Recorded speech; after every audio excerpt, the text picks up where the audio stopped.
Floyd Money Mayweather was behind all of it. Ryan Garcia tells us the ins and the outs of what happened behind the scenes before he fought Gervonta Davis. We're going to talk about all of it on this video. I'm going to let y'all hear exactly what Ryan had to say. But before we do all that, make sure you hit my like button and subscribe to the channel if you're not already subbed to the channel. Gervonta Davis' name has been all over boxing news a lot lately, and the man ain't even fought since April when he last fought Ryan Garcia. Now, we know that Ryan, he's even had a fight since then.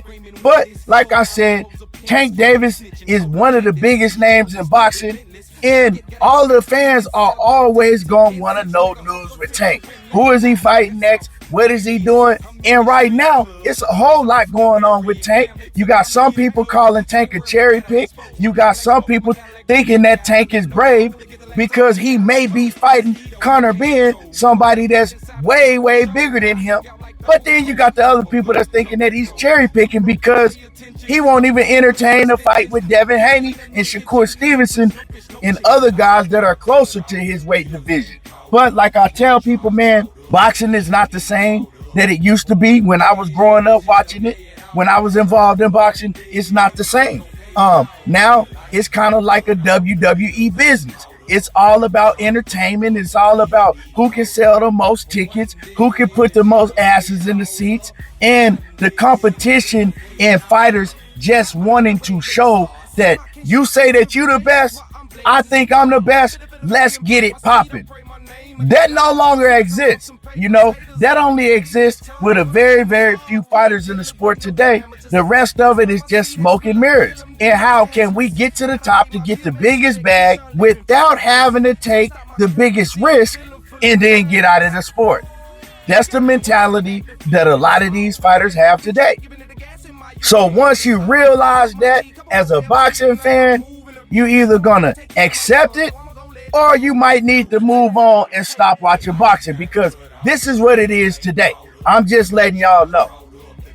But with all that being said, it was a lot of controversy surrounding Ryan Garcia and Gervonta Davis. And especially when we found out that Ryan Garcia had to fight at a catch weight at 136, and he also had a rehydration clause placed on him. Now, according to Ryan Garcia, he said the original weight that they agreed to was supposed to be 138-pound catch weight with no rehydration clause. Well, something happened behind the scenes, and we'll get into that a little bit more. Gervonta Davis's team ended up demanding Ryan Garcia that he had to fight at 136. They wasn't going no more than 136 pounds. And they also demanded that he was going to have a 10-pound rehydration clause on that 136-pound weight limit. Now, Gervonta Davis fights at 135, and at the time, Ryan Garcia, he had been fighting at catch weights at like 139, 138, and weights like that. So Ryan Garcia had not made the 135-pound weight limit in 3 years at that point in time.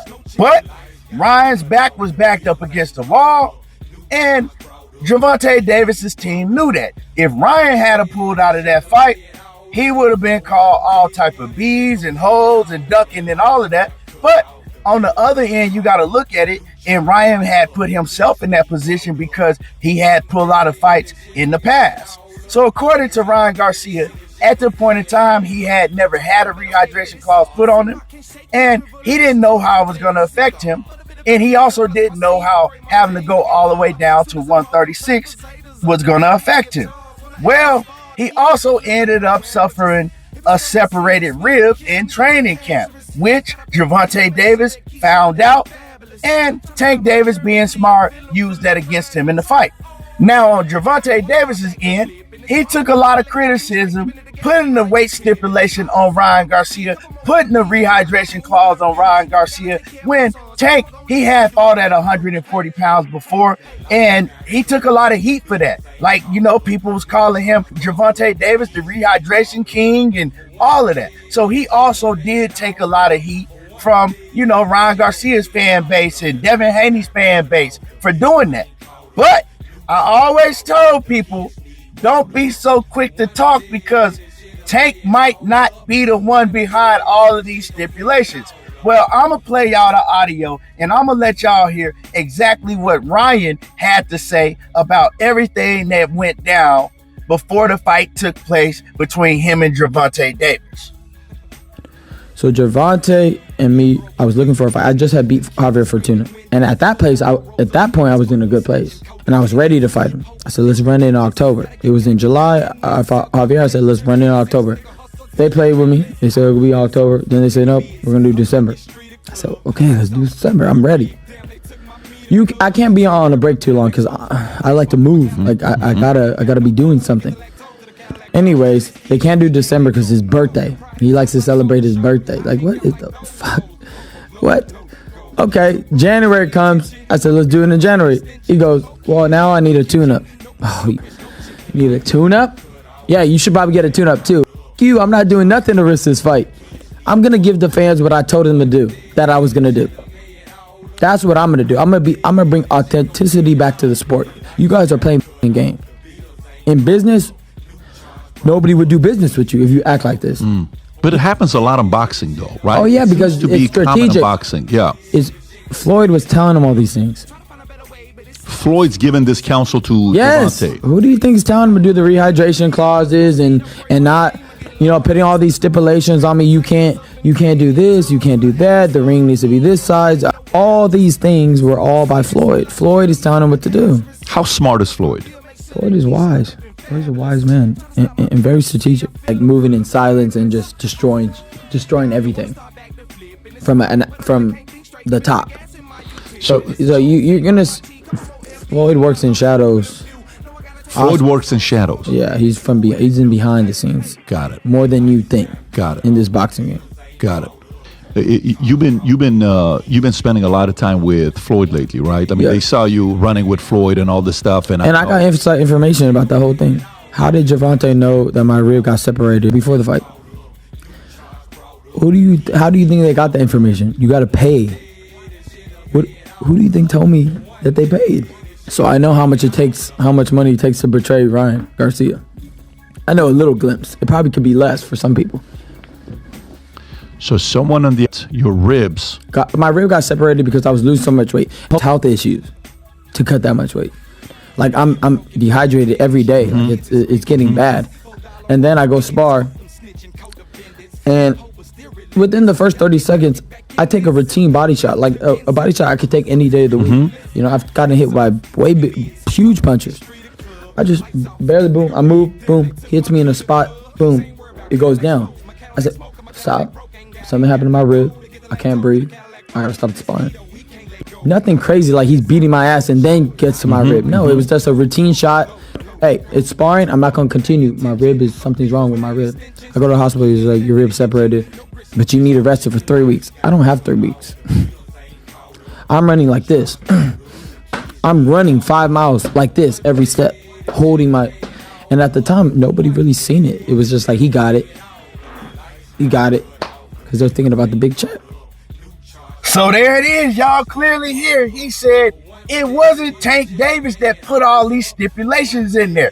It was Floyd Mayweather. Now, one thing where Ryan Garcia went wrong, they gave him a chance to get a tune-up, but Ryan said, nah, I don't want no tune-up.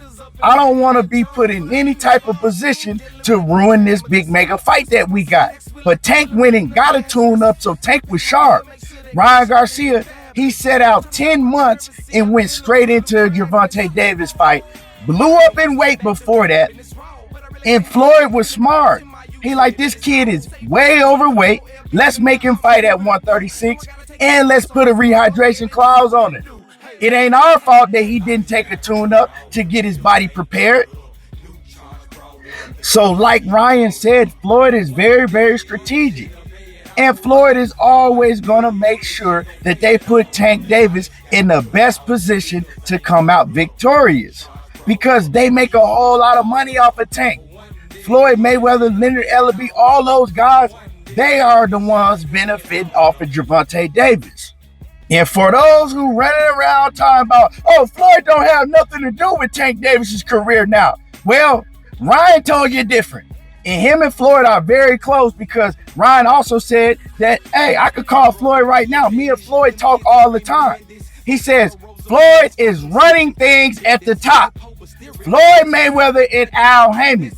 So when Floyd said that, hey, yeah, I'm the one that's pulling the strings and running things from the top, he wasn't lying because Ryan Garcia told you that. So if you think that Floyd ain't got nothing to do with Gervonta Davis's career, you a damn fool.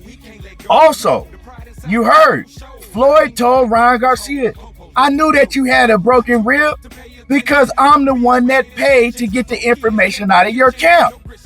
And this lets y'all know that boxing is a dirty, dirty business. If you got the money and you the A side, you're always going to have an advantage. And it's like they set a trap and Ryan walked right into it. Because one thing that Ryan did is he talked a lot of shit on social media. He promised the fans, this is who I'm fighting. Ain't nobody going to be able to stop this fight.